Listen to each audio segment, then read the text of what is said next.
Right, I'm Cindy. I live in Patchway. I work 2 nights a week at a care home for people with dementia. I come to Ebenezer Church and been coming for about 14 years. I have 3 boys and 1 girl.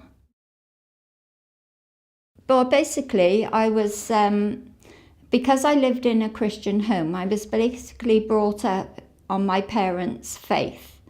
And then when my marriage broke down, and I really sort of was lost in everything, and was starting to look for answers and some hope in my life.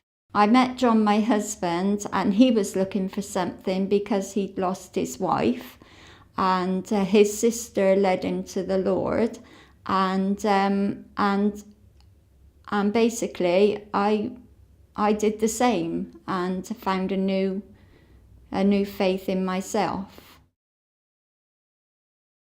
Well, I would say that really when I first became Christian, even then, I was quite naive that I was expecting a rose-tinted garden, that everything was going to be right and everything was going to be perfect, and there wasn't going to be any wrongs or nothing was going to happen in my life. And then, when things went wrong, I began to question, and I had death in my family, and I lost my mum and dad, and then my children, and then my 2 children, and then a husband. But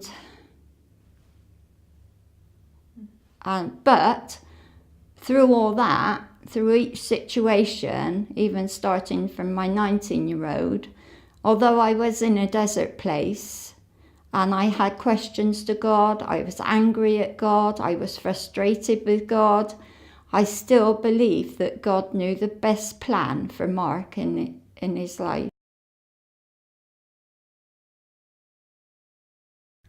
Well, I had a lot of questions, frustrations, anger, disappointments, all sorts of things that went through my mind at the time.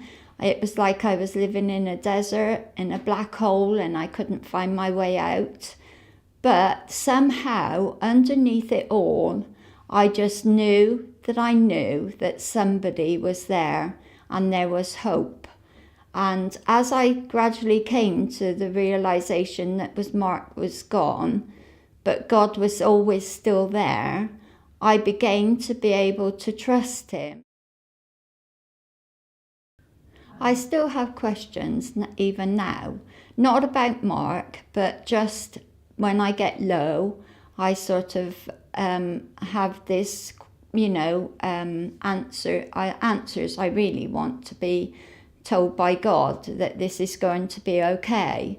And it's not always okay, but I have to overcome my weaknesses with God's faith and love and trust in him.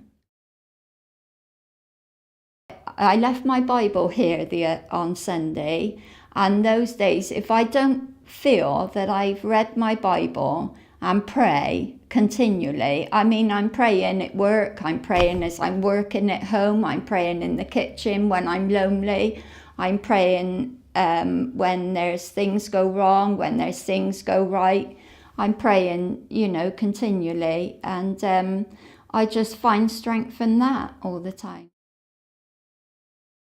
Well, I would say to be real with God, be honest with God, say how you feel. Don't question and don't feel guilty because you feel these things. I believe that God wants you to do that, and He wants you to be real with Him. He wants you to be honest with Him. He wants to show you His love, but He can't do that if you're not being honest with Him and being real with Him. And He's always there, even if we're not always with Him. He is always there for us.